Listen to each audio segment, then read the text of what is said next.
Hello friend, स्वागत है आपका अपने प्यारे से चैनल स्टडी वर्ल्ड में। तो आज हम लोग क्लास 10th का उर्दू का जो चैप्टर 8 है, अदब की पहचान, उसमें जितना भी ऑब्जेक्टिव है उसको देखेंगे।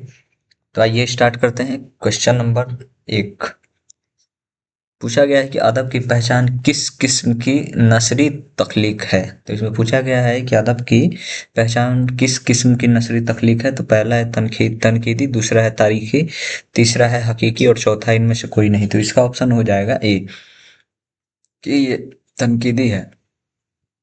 तो इसका सही ऑप्शन होगा ए। अगला क्वेश्चन है 2 नंबर कि अदब की पहचान किस की तसनीफ है। तो इसमें पूछा गया है कि अदब की पहचान किसकी तसनीफ है। पहला ऑप्शन है हाली, दूसरा है मोहम्मद हुसैन आज़ाद, तीसरा है अब्दुल मगनी और चौथा है सर सैयद। तो इस ये जो है ये है अब्दुल मगनी साहब का लिखा हुआ है, तसनीफ उन्हीं उन्हीं का तसनीफ है। तो इसका ऑप्शन हो जाएगा सी। अगला क्वेश्चन है 3rd नंबर कि अब्दुल मगनी कहाँ पैदा हुए। तो इसमें पूछा गया है कि अब्दुल मगनी कहाँ पैदा हुए। तो पहला ऑप्शन है आरा, दूसरा है पटना, तीसरा है औरंगाबाद और चौथा है दानापुर। तो ये जो है ये इनका जो पैदाइश हुआ था वो औरंगाबाद में हुआ था। तो इसका ऑप्शन हो जाएगा सी। अगला क्वेश्चन है 4 नंबर कि अब्दुल मगनी के वालिद का क्या नाम था, मतलब उनके पिता का क्या नाम था। पहला है मौलाना अब्दुल रऊफ, दूसरा है मीर तकी, तीसरा है अब्दुल्ला और चौथा है मीर दबीर। तो इसका जो ऑप्शन हो जाएगा वो सही ऑप्शन होगा ए, मौलाना अब्दुल रऊफ। तो क्वेश्चन नंबर 4 का जो सही ऑप्शन होगा ए होगा। अगला क्वेश्चन है 5 नंबर कि अब्दुल मगनी किस मदरसे से तालीम हासिल की है। तो ये किस मदरसे से तालीम हासिल की है। तो पहला है मदरसा अरबिया, दूसरा है मदरसा इस्लामिया इस्लामी और तीसरा है मदरसा शमसुल हुदा और चौथा है इनमें से कोई नहीं। तो इसका जो ऑप्शन हो जाएगा वो होगा ऑप्शन सी, मदरसा शमसुल हुदा से इन्होंने अपना तालीम हासिल किया। अगला क्वेश्चन है 6 नंबर कि अच्छे अदब की पहचान के लिए हस्ब ज़ेल में से क्या ज़रूरी है। पूछा गया है कि अच्छे अदब की पहचान के लिए हस्ब ज़ेल में से क्या ज़रूरी है।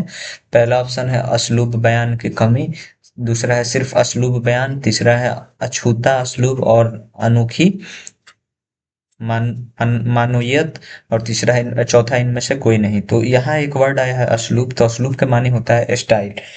स्टाइल मतलब ख्यालात और एहसासात, मतलब किसी चीज का असलूब हुआ है, मतलब उसका स्टाइल उसको इंग्लिश में स्टाइल बोलेंगे और बोलेंगे। तो असलूब के माने होता है ख्यालात और एहसासात। तो इसमें पूछा गया अच्छे अदब की ख्यालात और एहसासात क्या होना चाहिए। तो उसका होना चाहिए अछूता असलूब और अनोखी मनोयत, मतलब यूनिक जो होगा वो यूनिक स्टाइल होना चाहिए और अनोखी मनोयत होनी चाहिए। तो इसका ऑप्शन हो जाएगा ऑप्शन सी। तो क्वेश्चन नंबर 6 का सही ऑप्शन होगा सी। अगला क्वेश्चन है 7 नंबर कि अब्दुल मगनी किस रियासत के रहने वाले थे। तो यहाँ पे एक वर्ड आया है रियासत। तो ये हर चैप्टर में आपको मिलेगा, तो इसको याद रखना है कि रियासत का मतलब क्या होता है। रियासत का मतलब होता है राज्य।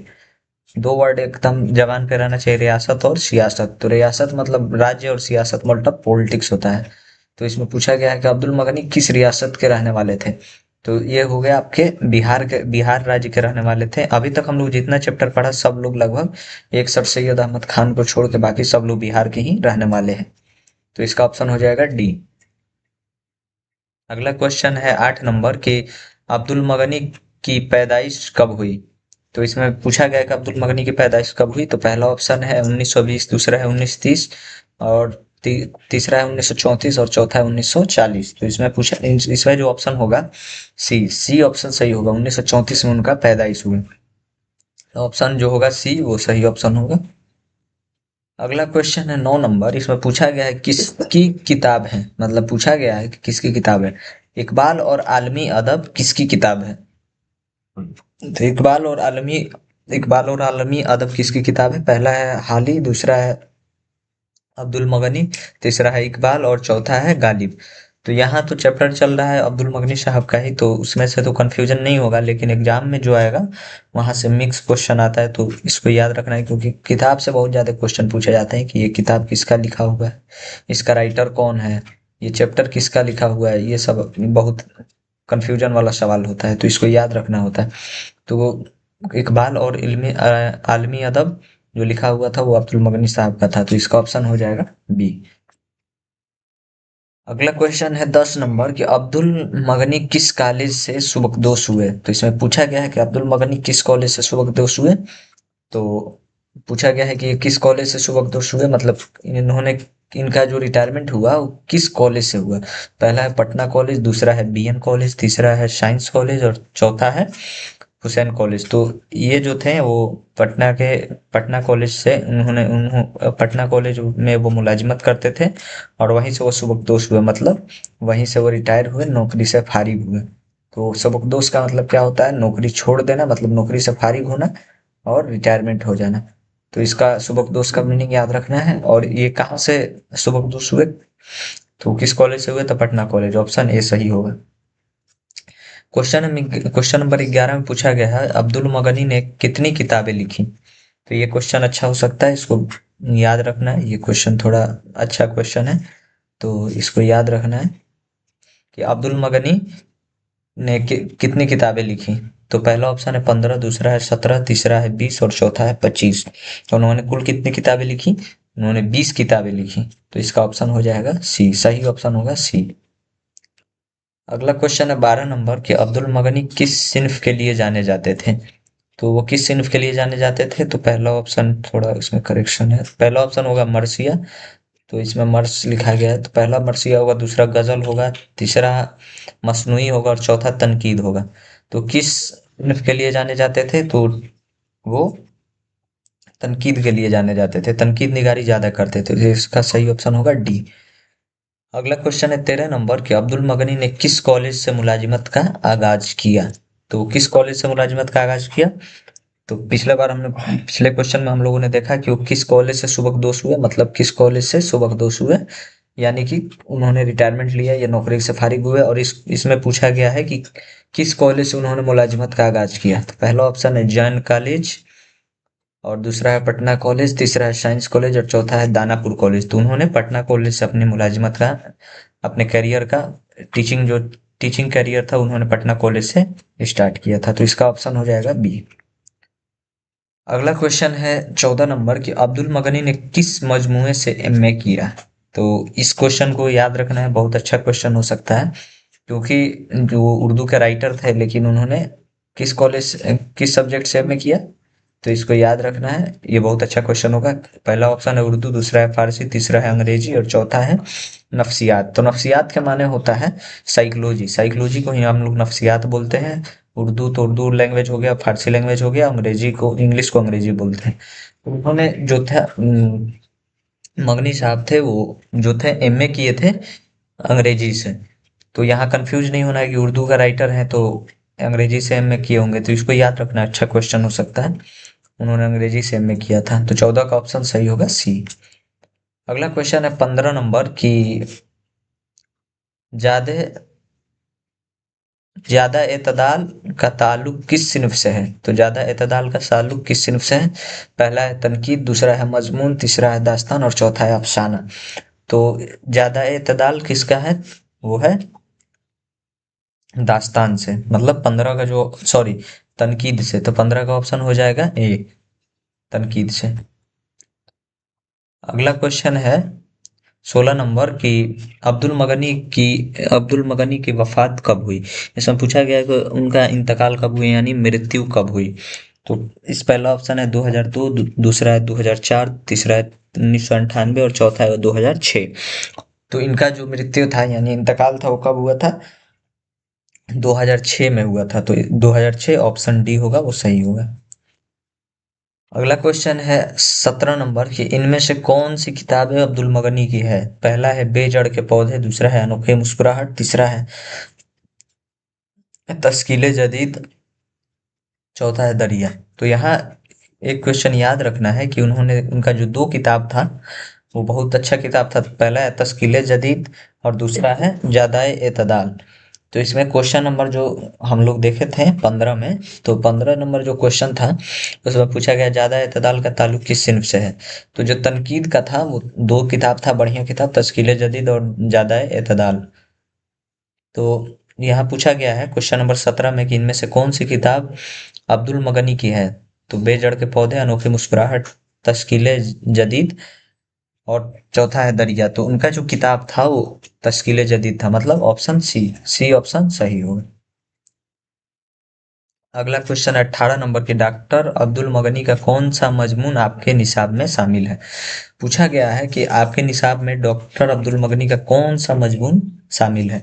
तो पहला ऑप्शन है अदब की पहचान, दूसरा है रिया, तीसरा है आलमी आलमी हुद्दत और चौथा इनमें से कोई नहीं है। तो यहाँ जो आपके निसाब में शामिल है वो है अदब की पहचान, अभी जो हम पढ़ रहे हैं। तो इसका ऑप्शन हो जाएगा ऑप्शन ए सही होगा। इसको याद रखना है क्योंकि अगर ये मिक्स क्वेश्चन आएगा तो अच्छा क्वेश्चन हो सकता है, थोड़ा सा कंफ्यूजन वाला क्वेश्चन हो सकता है, तो इसको याद रखना है। अगला क्वेश्चन है 19 नंबर की, डॉक्टर अब्दुल मगनी की इब्तदाई तालीम कहाँ हुई। तो मतलब जो उनका बेसिक एजुकेशन था वो कहाँ हुआ। तो पहला है पटना, दूसरा है घर पर, तीसरा है बनारस, चौथा इनमें से कोई नहीं। तो इनका जो इब्तदाई तालीम बेसिक एजुकेशन था वो कहाँ हुआ, घर पर हुआ, मतलब 19 का ऑप्शन बी, 19 का जो होगा ऑप्शन बी होगा वो सही होगा। अगला क्वेश्चन है 20 नंबर के, अब्दुल मगनी की वफात कहाँ हुई। तो उनका पैदाइश कहाँ हुआ, औरंगाबाद में, और वफात कहाँ हुआ तो इसको देखेंगे। पहला ऑप्शन है आगरा, दूसरा है पटना, तीसरा है बनारस, चौथा है लखनऊ। तो उनका जो वफात हुआ था वो पटना में हुआ था। अब्दुल मगनी साहब का जो विलादत था यानी पैदाइश था वो औरंगाबाद, और इंतकाल यानी मृत्यु पटना में। तो इसका ऑप्शन हो जाएगा बी। अगला क्वेश्चन है 21 नंबर के, अब्दुल मगनी किस जबान के उस्ताद थे। तो यहाँ यहाँ उन्होंने एमए किस चीज से किया था, एमए उन्होंने किया था अंग्रेजी से, और पूछा गया किस जबान के उस्ताद थे, यानी उस्ताद का मतलब क्या होता है, उस्ताद का मतलब होता है टीचर। इसको याद रखना है, ये कुछ कुछ वर्ड उर्दू का है जिसको याद रखना कंपलसरी है।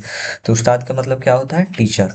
पहला है हिंदी, दूसरा है अंग्रेजी, तीसरा है फारसी और चौथा है अरबी। पूछा गया अब्दुल मगनी किस जबान के उस्ताद थे, मतलब वो किस जबान के टीचर थे, यानी किस लैंग्वेज के टीचर थे। तो इसका ऑप्शन जो हो जाएगा बी होगा। ये क्वेश्चन अच्छा है, इसको भी याद रखना है, क्योंकि अक्सर लोग कंफ्यूज होंगे कि वो उर्दू लिख रहे हैं तो इंग्लिश के कैसे होंगे, तो लेकिन इंग्लिश में उन्होंने लिटरेचर, सॉरी इंग्लिश में उन्होंने एमए किया था, तो इसलिए वो इंग्लिश के ही टीचर थे, मतलब लेक्चरर थे।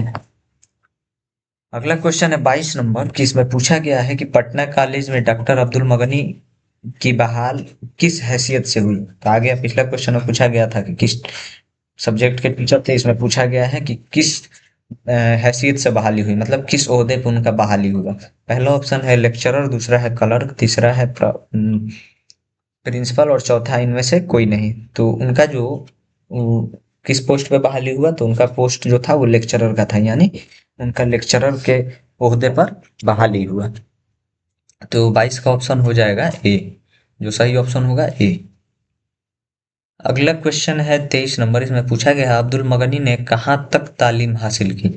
तो उन्होंने कहाँ तक तालीम हासिल की, तो पहला है आलिम, दूसरा है फाजिल, तीसरा है मौलवी और चौथा इनमें से कोई नहीं। तो उन्होंने उर्दू से जो तालीम हासिल किया वो कहाँ तक किया, एम ए तक, आलिम तक किया। तो इसका ऑप्शन हो जाएगा ए। अगला क्वेश्चन है 24 नंबर, इसमें पूछा गया है कि मुमताज के माने क्या होते हैं। तो इसमें पूछा गया मुमताज के माने क्या होते हैं। तो पहला ऑप्शन है सबसे अलग, दूसरा है खूबसूरत, तीसरा है बेहतर और चौथा है कोई नहीं। तो इसमें से जो होता है मुमताज के माने क्या होता है कि सबसे अलग जो होता है उसी को हम लोग मुमताज कहते हैं। तो इसका ऑप्शन हो जाएगा ए। क्वेश्चन नंबर 25 है कि अहद हाजिर के माने, पूछा गया है कि अहद हाजिर के माने क्या है। तो पहला है ऑप्शन है मौजूदा दौर, दूसरा है बीता हुआ दौर और तीसरा है दोनों, चौथा है इनसे कोई नहीं। तो इसको याद रखना है, वर्ड मीनिंग में कुछ दिमाग लगाने वाला नहीं होता है, इसको बार बार पढ़ेंगे तो याद हो जाएगा। तो इसका जो ऑप्शन होगा वो होगा ए। अहदे हाजिर किसको कहते हैं, मौजूदा दौर को ही अहदे हाजिर कहते हैं। अहदे हाजिर का मतलब होता है मौजूदा दौर। तो क्वेश्चन नंबर 25 का जो सही ऑप्शन होगा वो होगा ए। अगला क्वेश्चन है 26 नंबर की, मकबूल के माने, पूछा गया मकबूल के माने क्या होते हैं। पहला ऑप्शन है लोगों में पसंद किया जाने वाला, दूसरा है बदसूरत, तीसरा है खुशगवार और चौथा इनमें से कोई नहीं। तो इसमें पूछा गया कि मकबूल के माने क्या होते हैं, तो लोगों में पसंद किए जाने वाला। होता नहीं है, कभी कभी बोला जाता है कि वो शख्स बहुत मकबूल है, अच्छा है, यानी लोगों में पसंद किया जाने वाला है। तो इसका जो ऑप्शन होगा वो होगा ए, 26 का ऑप्शन ए होगा। अगला क्वेश्चन है 27 नंबर की, फिक्र व फन के माने क्या है। तो पूछा गया है फिक्र व फन के माने क्या है। पहला ऑप्शन है सोच, दूसरा है ख्याल, तीसरा है तख्लीकी सोच और चौथा है सभी। फिक्र व फन का मतलब होता है सभी, मतलब सोच भी होगा, ख्याल भी होगा और तख्लीकी सोच भी होगा। तो इसका जो ऑप्शन हो जाएगा क्वेश्चन नंबर 27 का वो होगा डी, मतलब सभी। ऊपर का जितना भी ऑप्शन है सब सही है। अगला क्वेश्चन है 28 नंबर की, ताइन के माने क्या होते हैं। ताइन का माना क्या होता है। पहला है किसी चीज के, किसी चीज की हद मुकर्रर कर देना, करना, और दूसरा है खुला हुआ, तीसरा है बदगुमानी और चौथा है अच्छाई। तो ताइन का मतलब होता है किसी चीज का हद मुकर्रर कर देना, मतलब किसी चीज को बाउंडेशन कर देना, किसी चीज का बाउंड्री फिक्स कर देना, उसको हम लोग बोलते हैं ताइन। तो उसका किसी चीज का हद मुकर्रर कर दिया है कि किसी चीज को आप इससे आगे नहीं ले जा सकते, मतलब उसका हद मुकर्रर है। तो 28 का ऑप्शन ए हो जाएगा सही। अगला क्वेश्चन है 29 नंबर की, उसूल के माने क्या होते हैं। तो उसूल के माने क्या होते हैं। पहला ऑप्शन है कानून, दूसरा है जुर्म, तीसरा है खिदमत और चौथा है कोई नहीं। तो असूल के माने क्या होते हैं, कानून। जैसे किसी भी चीज को करने के लिए कुछ वसूल होता है, जैसे बिजनेस स्टार्ट करते हैं तो उस बिजनेस को करने के लिए कुछ वसूल होता है। चाहे हम किसी चीज में एडमिशन लेते हैं तो उसके लिए भी कुछ वसूल असूल को फॉलो करना होता है, मतलब कुछ कानून के। जैसे हम लोग इंडिया में, हिंदुस्तान में रहते हैं तो यहाँ भी बहुत कानून है, तो कानून को हम लोग फॉलो करते हैं, मतलब असूल के पाबंद होना चाहिए। तो इसका असूल का माने क्या हुआ, कानून। तो 29 का जो ऑप्शन होगा वो ए होगा सही ऑप्शन।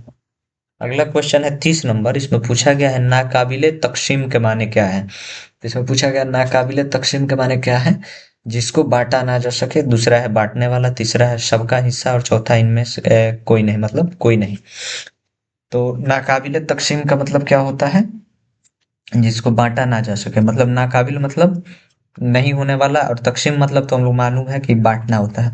तकसीम हम सुने होंगे कि किसी कपड़ा को, अनाज को गरीब में तकसीम किया जाता है, मतलब तक गरीब में बांट दिया जाता है।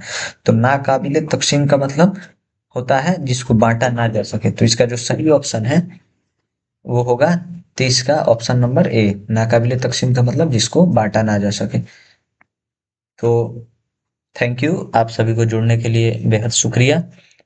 जो लोग भी चैनल पे नए हैं सब्सक्राइब करें और वीडियो को लाइक करें। तब तक के लिए अल्लाह हाफिज।